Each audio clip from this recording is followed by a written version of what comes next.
الحمد لله نحمده ونستعينه ونستغفره ونؤمن به ونتوكل عليه ونعوذ بالله من شرور أنفسنا ومن سيئات أعمالنا من يهد الله فلا مضل له ومن يضلله فلا هادي له ونشهد أن لا إله إلا الله وحده لا شريك له ونشهد أن سيدنا ونبينا ومولانا محمدا عبده ورسوله أما بعد فأعوذ بالله من الشيطان الرجيم بسم الله الرحمن الرحيم اليوم أكملت لكم دينكم وأتممت عليكم نعمتي ورضيت لكم الإسلام دينا صدق الله العظيم.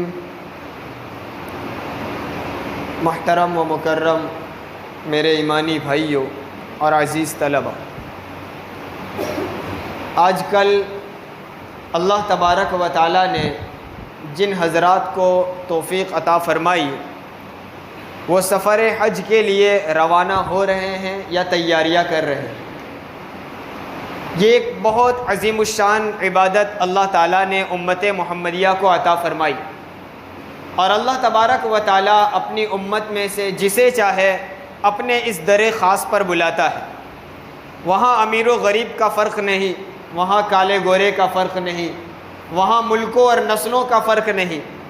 اللہ تبارک و تعالیٰ جسے چاہے بلاتا ہے. یہ ایک عظیم الشان عبادت ہے. نبی کریم صلی اللہ علیہ وسلم نے بھی اس عظیم الشان عبادت کو صحابہ کرام کے ایک جمع غفیر میں ادا کی، اور ایک ایک رکن اپنے صحابہ کو ایک ایک طریقہ بتایا کہ حج کا عمل کس طرح کیا جائے. الغرض اللہ تعالیٰ جنہیں توفیق دیتا ہے انہیں یہ عبادت نصیب ہوتی ہے.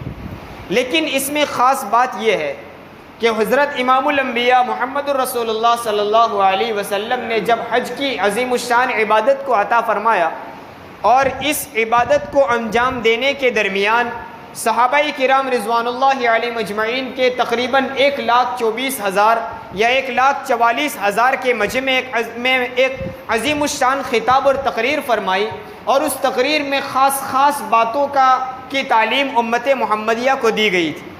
اس حج کو حجۃ الوداع کہا جاتا ہے، اور اس خطبے کو خطبہ حجۃ الوداع کہا گیا ہے. اس خطبے کے پیغام کو سننے سے پہلے سیرت کا ایک مختصر تعارف ہمارے سامنے ہونا چاہیے کہ حضرت نبی کریم صلی اللہ علیہ وسلم مکۃ المکرمہ میں پیدا ہوئے.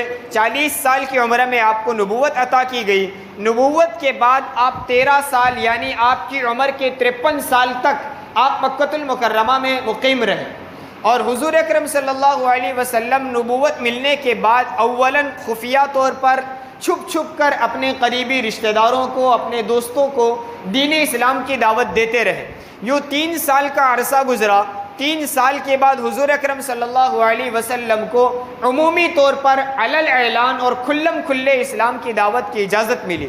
سب سے پہلے حضور اکرم صلی اللہ علیہ وسلم نے کوہ صرفہ پر کھڑے ہو کر اپنے خاندان اور اپنے قبیلے کے لوگوں کو آواز دی اور سب سے پہلے اسلام کی دعوت دی. لیکن یہ موقع تھا کہ 40 سال سے لوگ آپ کو امین اور صادق کہہ رہے تھے، آج وہی دوست دشمن بن گئے. آج تک امین اور صادق کہنے والے آپ کو ساحر، شاعر، جادوگر کہنے لگے. آپ کو نعوذ باللہ کذاب اور جھوٹا کہنے لگے. لیکن حضور اکرم صلی اللہ علیہ وسلم نے ثبات قدمی کے ساتھ جم کر اسلام کی دعوت پر آپ قائم رہے، اور نہ جانے کیسی تکلیفیں برداشت کی. آخر کار حضور اکرم صلی اللہ علیہ وسلم کو مجبور ہو کر اپنا محبوب شہر مکۃ المکرمہ چھوڑنا پڑا. آپ ہجرت کر کے مدینہ تشریف لے گئے. مدینہ جانے کے بعد بھی دشمنوں نے چین سے رہنے نہ دیا. کئی سالوں تک آپ صلی اللہ علیہ وسلم کو ان کا مقابلہ کرتے رہنا پڑا. آخر ایک موقع پر صلح ہوئی. صلح کی وجہ سے کچھ عرصے تک امن و شانتی کا ماحول قائم ہوا. اس موقع پر حضور اکرم صلی اللہ علیہ وسلم نے کھل کر ملک سعودیہ عربیہ میں اور اس کے باہر کے ملکوں میں، عجمی ملکوں میں اسلام کی دعوت کو پہنچایا. یوں سال گزرتے گئے. قریش کی طرف سے صلح کی خلاف ورزیاں ہونے کی وجہ سے صلح ختم ہوئی اور اللہ کا کرنا ہوا کہ اب مکہ فتح ہو گیا۔ مکہ المکرمہ حضور اکرم صلی اللہ علیہ وسلم نے فتح کیا، آپ نے عمرہ ادا کیا۔ اب اسلام کے پھیلنے کے دن آئے، جوک در جوک، فوج در فوج لوگ اسلام میں داخل ہونے لگے۔ یہ موقع تھا کہ دور دراز سے لوگ سفر کر کے آتے، حضور کی خدمت میں حاضری دیتے، آپ کے ہاتھ پر بیعت فرماتے اور دائرہ اسلام میں داخل ہوتے تھے۔ اب اسلام پھیلتے پھیلتے ہزاروں اور لاکھوں کی تعداد میں لوگ مسلمان ہو گئے۔ اب حضور اکرم صلی اللہ علیہ وسلم کی ذمہ داریاں مکمل ہوئی۔ جس پیغام کو لے کر اللہ تبارک و تعالیٰ نے حضور کو بھیجا تھا، وہ پیغام حضور نے پورا امت تک پہنچایا اور اس پر عمل کر کے دکھایا۔ سن ہجری 9 میں اللہ تبارک و تعالیٰ نے حج کو فرض فرمایا، لیکن اس پہلے سال جس سال حج فرض کیا گیا، اس سال بذات خود حضور اکرم صلی اللہ علیہ وسلم حج کے لیے تشریف نہیں لائے، بلکہ حضرت ابو بکر رضی اللہ تعالیٰ عنہ کو صحابہ کے ساتھ حج کے لیے روانہ فرمایا۔ یہ اسلام کا پہلا حج تھا۔ اس کا مطلب یہ نہیں ہے کہ اس سے پہلے حج نہیں ہوتا تھا، اس سے پہلے بلکہ حضور کی بعثت سے پہلے اور حضور کی ولادت سے پہلے بھی مکہ میں حج ہوا کرتا تھا، لیکن اس حج میں جاہلانہ رسمیں داخل ہو گئی تھی۔ جو حج کا طریقہ حضرت ابراہیم اور اسماعیل علیہ السلام نے بتایا تھا، اس میں بے شمار جاہلانہ رسمیں داخل ہو گئی تھی۔ نتیجہ یہاں تک پہنچ گیا تھا کہ مکہ کے لوگ اور باہر سے آنے والے بھی حرم شریف میں کعبۃ اللہ کا طواف اپنے کپڑے نکال کر برہنہ اور ننگے کیا کرتے تھے۔ ان کے عقائد جاہلانہ عقائد کی بنیاد پر یہ سب ہوا کرتا تھا۔ اب تک وہ جاہلانہ رسمیں باقی تھی۔ سن ہجری 9 میں حضور اکرم صلی اللہ علیہ وسلم نے حضرت ابو بکر رضی اللہ تعالیٰ عنہ کو امیر بنا کر حج کے لیے روانہ فرمایا اور اعلان کروا دیا، اب کے بعد حرم مکہ میں کوئی کافر اور مشرک داخل نہیں ہو سکتا، اب کے بعد کعبۃ اللہ کا طواف برہنہ ہو کر نہیں کیا جائے گا۔ ساری جاہلانہ رسموں کو کچل دیا اور اسلامی تعلیم کے مطابق حج کرنے کا حکم دیا۔ یہ اسلام کا پہلا حج سن ہجری 9 میں حضرت ابو بکر رضی اللہ تعالیٰ عنہ کی امارت اور سرکردگی میں ہوا۔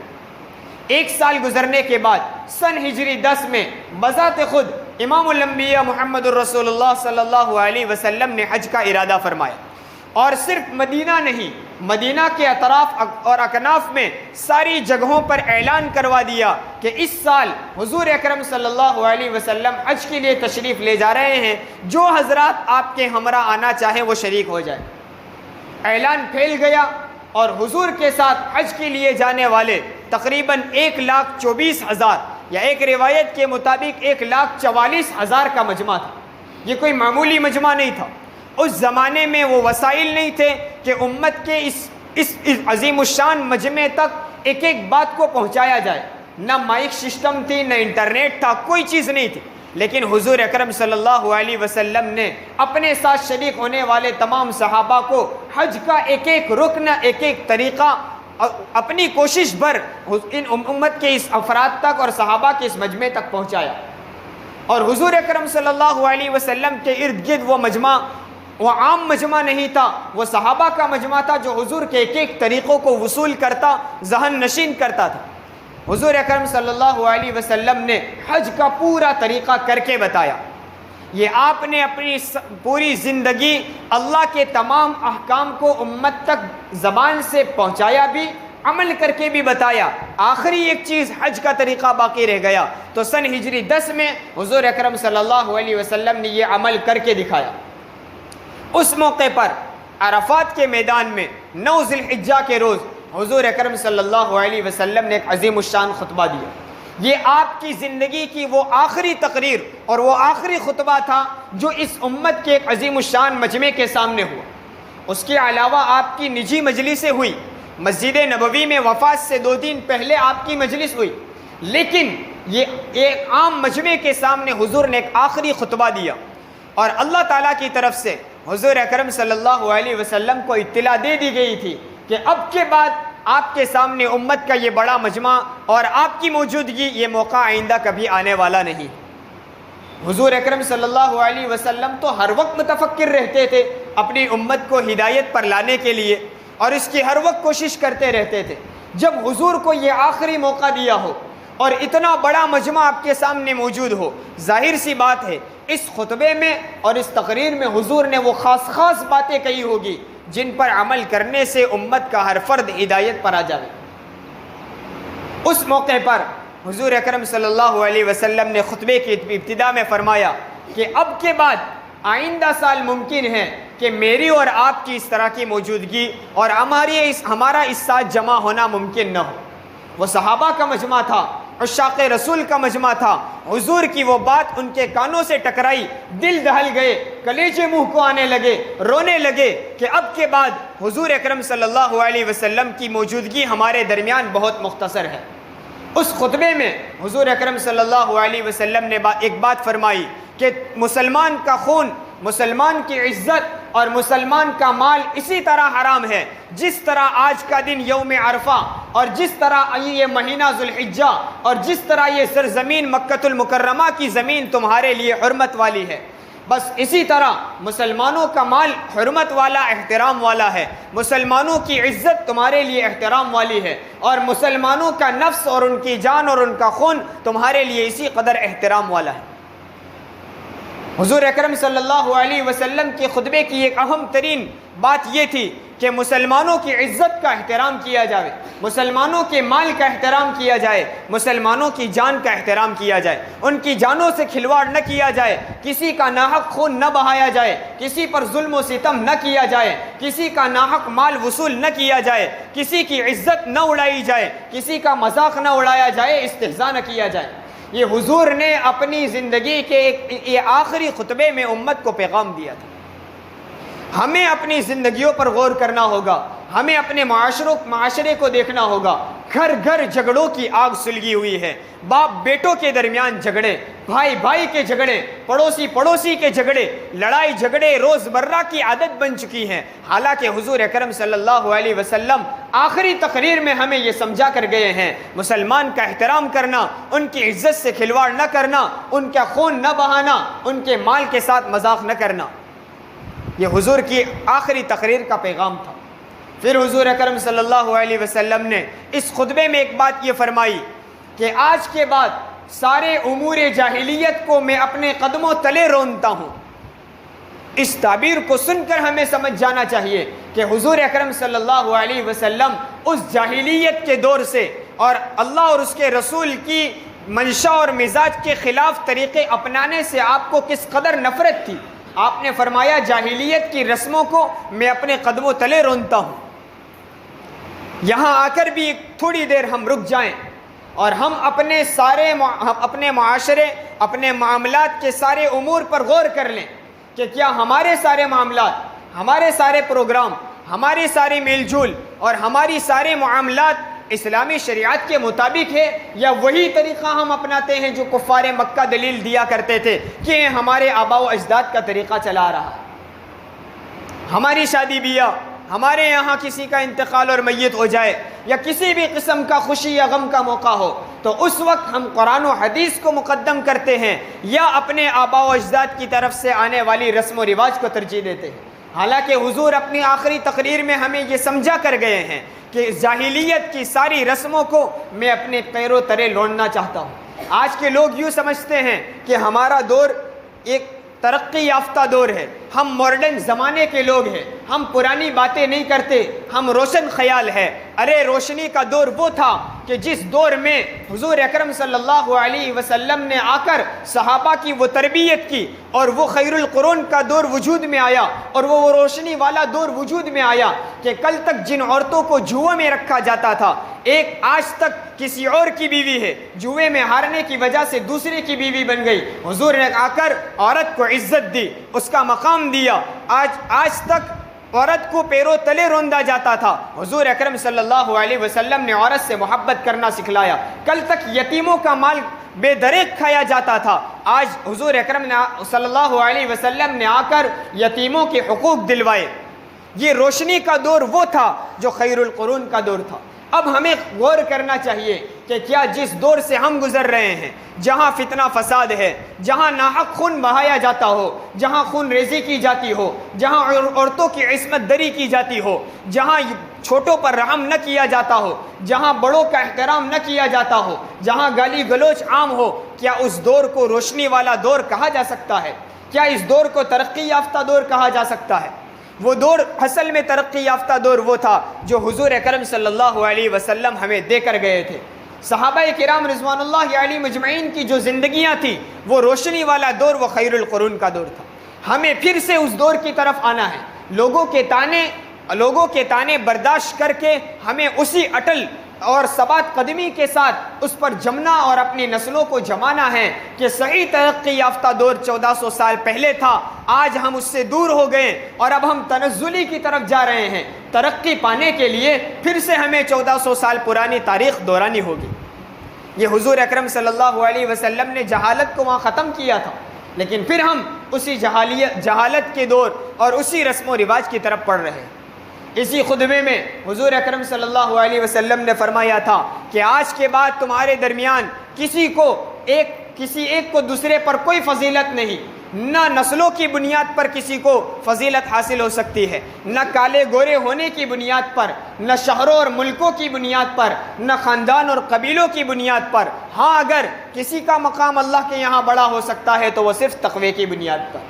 اس لیے نسلوں کے نام پر بٹنا نہیں، نام اور خاندان کی بنیاد پر تقسیم نہیں ہونا، یہ تو صرف ہماری پہچان کے لیے ہے۔ الگ الگ نام، الگ الگ قبائل اور خاندان اور الگ الگ شہروں کے نام اس لیے ہے تاکہ اس کا تعارف ہو سکے، پہچان سکے، ورنہ اللہ کے دربار میں اس کی وجہ سے کوئی ترقی اور کوئی مقام نہیں مل سکتا۔ اگر خاندان کی بنیاد پر اللہ کے یہاں مقام ہوتا تو ابو جہل قریش جیسے، ابو لہب قریش جیسے عظیم الشان خاندان سے تھا، لیکن اللہ کے دربار میں وہ مردود ہوئے۔ اگر کالے گورے کی بنیاد پر تقسیم اللہ کے یہاں ہوتی تو حضرت بلال رضی اللہ عنہ کو نبی کریم صلی اللہ علیہ وسلم کا مؤذن بننے کا مقام نہ ملتا، لیکن اللہ تبارک و تعالیٰ نے اپنے یہاں مقام اسی کو دیا ہے جو اللہ کی اطاعت، رسول کی فرمانبرداری کے ساتھ تقوی والی زندگی گزارے۔ یہ اللہ کے رسول صلی اللہ علیہ وسلم کے آخری خطبے کے پیغامات ہیں۔ ان پیغام کو ہمیں سننا، سمجھنا چاہیے، اپنی زندگی میں اتارنے کی ضرورت ہے۔ آج ہمارے رشتہ دار یا ہمارے محبوب یا ہمارے کوئی دوست کا انتقال ہو رہا ہو اور وہ آخری وصیت کچھ کر کے جائیں تو ہم بڑے اہتمام کے ساتھ اس وصیت کو سنتے، یاد رکھتے اور اس پر عمل کرتے۔ ارے آخر زمانے میں ہمارے کوئی بزرگ جاتے ہوئے ہمیں کوئی چیز دے کر جائے تو ہمیں اسے بڑی حفاظت کے ساتھ رکھتے ہیں۔ ہمارے والد یا ہمارے دادا نے ہمیں یہ چیز موت کے وقت عطا کی تھی، ان کی یاد کے طور پر ہم اس چیزوں کو محفوظ رکھتے ہیں۔ حضور اکرم صلی اللہ علیہ وسلم سے زیادہ ہم سے محبت کرنے والا کوئی نہیں۔ آخر زمانے میں حضور نے ہمیں جو پیغام دیے، اللہ ہمیں معاف فرمائے، افسوس کی بات یہ ہے کہ ان پیغام کو امت نے فراموش کر دیا، حالانکہ ہمیں ان کو یاد رکھ کر اپنی زندگی میں اتارنے کی ضرورت تھی۔ حضور اکرم صلی اللہ علیہ وسلم نے کیا کچھ نہ کیا ہمارے لیے۔ جس وقت آپ دعوت کے لیے، اسلام کے پیغام کے لیے کھڑے ہوئے، آپ کا ساتھ دینے والا کوئی نہیں تھا۔ سب سے پہلے اکیلے کھڑے ہو کر کوئی صفا پر آپ نے اسلام کی دعوت سنائی، اللہ کا کلمہ سنایا تھا، اور اس وقت مخالفت کرنے والے اور تو اور آپ کا چچا ابو لہب بھی تھا۔ کیا گزری ہوگی حضور اکرم صلی اللہ علیہ وسلم پر، اور اس دعوت کو ہم تک پہنچانے کے لیے کیا کیا تکلیفیں برداشت کی۔ کبھی آپ کا گریبان پھاڑا گیا، کبھی آپ کے نورانی چہرے پر تھوکا گیا، کبھی دو بیٹیوں کو ایک ساتھ طلاق دی گئی، یہاں تک کہ آپ کو اپنے محبوب شہر اور حرم مکہ جیسی سرزمین کو چھوڑنا پڑا، لیکن سب کچھ برداشت کیا۔ اور وہ کیسی محنت ہوگی کہ مدینۃ المنورہ آپ نے ہجرت فرمائی، 10 سال وہاں گزارے، اب 10 سال 8 سال کے بعد حضور اکرم صلی اللہ علیہ وسلم پھر مکہ آ رہے ہیں۔ ایک وقت وہ تھا کہ مکہ سے چھپ چھپا کر رات کے اندھیرے میں ابو بکر رضی اللہ تعالیٰ عنہ کو ساتھ لے کر چھپ چھپا کر غاروں میں چھپتے ہوئے، ڈرتے ہوئے آپ مکہ سے باہر نکلے تھے، لیکن آپ کی محنتوں کا نتیجہ اور اللہ تعالیٰ کا فضل تھا کہ اب پھر مکہ آ رہے ہیں 1,24,000 کا مجمع آپ کے ساتھ۔ کیا کڑن تھی، اور پھر اس پیغام کو پہنچانے کا آپ کے اندر کس قدر آپ اپنی ذمہ داری کا احساس تھا کہ حجۃ الوداع کے موقع پر آپ نے اس عظیم الشان تقریر پیش کرنے کے بعد صحابہ کرام رضوان اللہ علیہم اجمعین سے پوچھا کہ کل قیامت میں تم سے میرے بارے میں پوچھا جائے گا میں نے اللہ کا پیغام تم تک صحیح معنی میں پہنچایا یا نہیں؟ صحابہ کرام رضوان اللہ علیہم اجمعین نے کہا اللہ کے رسول آپ نے اللہ کا پیغام پہنچایا بھی، اس پر عمل کر کے بھی دکھایا اور ہر کھرے کھوٹے کی تفریق کر کے بتا دی۔ اس وقت اللہ کے رسول صلی اللہ علیہ وسلم نے آسمان کی طرف انگلی اٹھا کر کہا اللہم اشہد اللہم اشہد اللہم اشہد، 3 مرتبہ فرمایا اے اللہ تو گواہ رہنا میں نے اپنا پیغام پورا پہنچا دیا۔ یہ آپ نے دین کی ہر بات کو اور اللہ کے ایک پیغام کو امت تک پہنچایا۔ ادھر خطبہ ختم ہوا، اسی میدان عرفہ میں اللہ تبارک و تعالیٰ کی طرف سے جبرائیل امین نازل ہوئے، فرمایا الیوم اکملت لکم دینکم واتممت علیکم نعمتی ورضیت لکم الاسلام دینا۔ آج تمہارے لیے دین کی تکمیل کر دی گئی، تم نے دین کا پیغام مکمل پہنچا دیا، دین اسلام مکمل ہو گیا، اب قیامت تک اس میں کسی قسم کی ربد و بدل کی ضرورت نہیں۔ تمہارے لیے دین اسلام کے تئیں اللہ راضی ہے، تم دین اسلام کے دائرے میں آؤ گے اللہ تم سے راضی رہے گا، جب تم اس سے ایک قدم ہٹو گے اللہ تم سے ناراض ہو جائے گا۔ یہ حضور اکرم صلی اللہ علیہ وسلم نے اپنی ذمہ داری کو مکمل امت تک پہنچایا اور امت کو اسی خطبے میں اسی میدان میں ذمہ دار بنایا تھا کہ میری جو بات تم تک پہنچے دوسروں تک پہنچا دینا۔ حاضرین کی ذمہ داری ہے غائبین تک پہنچائیں، اور ہم سے اگلوں نے اس ذمہ داری کو ایسا نبھایا، 1450 سال تقریباً ہو گئے، لیکن حضور اکرم صلی اللہ علیہ وسلم کی ایک ایک بات سکہ لگائی ہوئی بالکل پختگی کے ساتھ اور یقین کے ساتھ کہا جا سکتا ہے اس میں جھوٹ کا کوئی ملاپ نہیں، اس طرح حفاظت کے ساتھ ہم تک پہنچائی۔ اگر ہم نے اس کی حفاظت نہیں کی، اگلی نسلوں تک نہیں پہنچایا، یہ 1400 سال تک محنت کرنے والے کل قیامت میں ہم سے پوچھ سکتے ہیں ہم نے حضور کا ایک ایک پیغام تم تک پہنچایا تھا، تم نے اپنی نسلوں تک اور اپنے زمانے کے موجود لوگوں تک ہمارے اس پیغام کو کس قدر پہنچایا۔ اللہ تبارک و تعالی حضور اکرم صلی اللہ علیہ وسلم کے ان پیغامات کو، آپ کی کڑن کو، آپ کی فکر کو ہمیں سمجھنے کی، اس پر عمل کرنے کی توفیق عطا فرمائے۔ آمین۔ وآخر دعوانا ان الحمد